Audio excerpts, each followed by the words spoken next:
नया फिर दिन हुआ,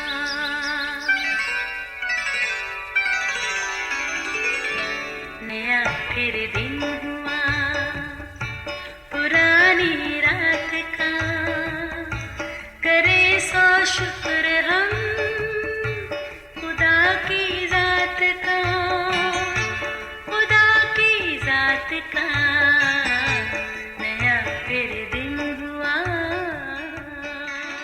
आज की आयत। यीशु ने उससे कहा, जो कोई अपना हाथ हल पर रख कर पीछे देखता है वो खुदा की बादशाही के लायक नहीं। लूका 9 बाब 62वीं आयत। अजीज़ों, काश्तकारी का अमल देखने की हद तक तो दिलचस्प ज़रूर है, मगर हकीकत है कि मेहनत तलब और चैलेंजिंग पेशा है। सब्र और बर्दाश्त के साथ ज़मीन तैयार करने से लेकर फसल गत्थे में जमा करने तक कदम कदम पर मेहनत और मशक्क़त दरकार है। इस सारे अमल के हर मरहले पर किसान को खुदा की कुदरत का तजर्बा हासिल होता है और मुशाहिदे के लिए भी कोई नई चीज़ मिलती है। मसलन सख्त ज़मीन को नरम करना, मिट्टी से कंकर निकालना, खेत को बाकायदा शक्ल देना, बेहतर बीज का चुनाव, खाद डालना, वक्त पर बीज बोना, फालतू जड़ी बूटियों को निकालना, आबियारी करना, फसल के तैयार होने तक का इंतज़ार, कटाई, फसल की सफाई और फिर हिफाजत से रखना। इसके साथ साथ अच्छे बुरे मौसम की परवाह किए बगैर इन सारे कामों के लिए होशियार बेदार रहना किसान की जिम्मेदारी में शामिल है, जिसमें रत्ती भर सुस्ती की गुंजाइश नहीं।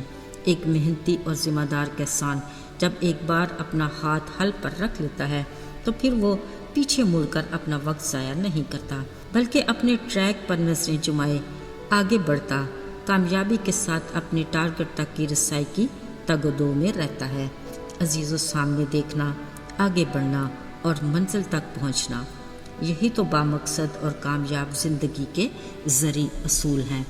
ज़रा ध्यान दें तो इन असूलों की हमारी ज़िंदगी में किस कदर अहमियत है।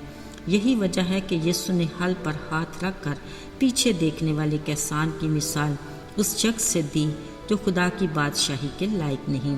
इसलिए यीशु के पैरोकार बनने की आरज़ूमंद अफराद को इन असूलों की अहमियत का इदराक होना चाहिए।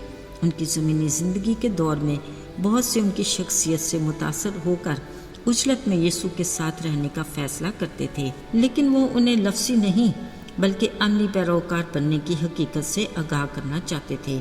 एक बार यूं ही राह चलते किसी ने यीशु से कहा, जहाँ कहीं तू जाएगा मैं तेरे पीछे चलूँगा।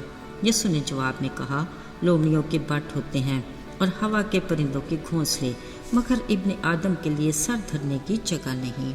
यानी ये कि अगर एक बार हल पर हाथ रखना है तो फिर पीछे मुड़कर देखने की गुंजाइश नहीं होगी। फिर दूसरे से कहा, मेरे पीछे चल। उसने कहा, आए खुदान, मुझे इजाज़त दे कि पहले जाकर अपने बाप को दफन करूं। यीशु ने उससे कहा, मुर्दों को अपने मुर्दे दफन करने दे, लेकिन तू जाकर खुदा की बादशाही की खबर फैला। मतलब ये कि हल पर हाथ रख लिया, अब पीछे मुड़कर देखना नहीं चाहिए बल्कि आगे बढ़ना चाहिए।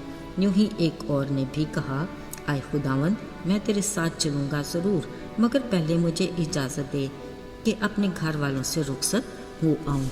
अजीज़ों, यीशु ने उससे वाज़े अल्फाज में कहा, जो कोई अपना हाथ हल पर रख कर पीछे देखता है वो खुदा की बादशाही के लायक नहीं। याद रहे, यीशु के पीछे चलने की वाहिद सूरत यही है कि हर रोज़ अपनी सलीब उठाएं, खुदी का इनकार करें और उसके पीछे हो लें। यानी हल पर हाथ रखें, अपने सामने के ट्रैक पर नज़रें जुमाएं और आगे बढ़ते जाएं और अपनी मंजिल यानी हमेशा की ज़िंदगी के वारिस बने। अजीज़ों, तंग रास्ते पर चलने वाले मुसाफिर का कठिन सफ़र ज़रूर है, मगर खुदा का कलाम हर कदम पर हमारी रहबरी करता है। उसके वादे हमारे ईमान की मजबूती का बायस होते हैं। यकीनन ना तो वो हमसे दस्तबरदार होता है और ना हमें छोड़ता है। वो हमें ताकत और बर्दाश्त से बढ़कर आजमाइश में नहीं डालता, बल्कि निकलने की राह बनाता है। बिलाशुबा खुदा का जिंदा कलाम सरात मुस्तकीम है। जब भी उसने कहा, मेरे आइन और अहकाम से न दाएं मुड़ना और न बाएं, तभी कामयाबी यकीनी है। उसका फरमान है कि हल पर हाथ रख कर पीछे देखने वाला खुदा की बादशाही के लायक नहीं। दुआ है कि खुदा हमें हिकमत दे कि हम दुरुस्त फैसला करें, حق کی راہ پر چلتے ہوئے خدا کی بادشاہی کے لائق بنے۔ آسمانی باپ ہمارے حق میں ایسا ہی کرے گا۔ یاد رہے، ہمیں لوط کی بیوی کی طرح پیچھے چیزوں کی فکر میں نمک کا ستون نہیں بننا، بلکہ خدا کی تازہ برکات حاصل کرنے کے لیے آگے بڑھنا ہے اور آگے ہی دیکھنا ہے۔ آئیے دعا کریں۔ آسمان اور زمین کے خالق اور مالک، زمانوں اور وقتوں پر اختیار رکھنے والے، ہم بڑی فروتنی سے تیرے حضور میں آتے ہیں۔ ہم اپنی کمزوریوں کا اقرار کرتے ہیں۔ تو ہمیں اپنے نام کی قدرت سے زور بخش تاکہ ہم ابلیس کا مقابلہ کر سکیں۔ اے خدا، ہمیں اپنی رفاقت میں رکھ اور توفیق عطا کر کہ ہم تجھ ایمان کے بانی اور کامل کرنے والے یسوع کو تکتے رہیں، تاکہ ہر روز تیری تازہ برکات حاصل کر سکیں۔ یسوع کے بابرکت اور مبارک نام میں آمین۔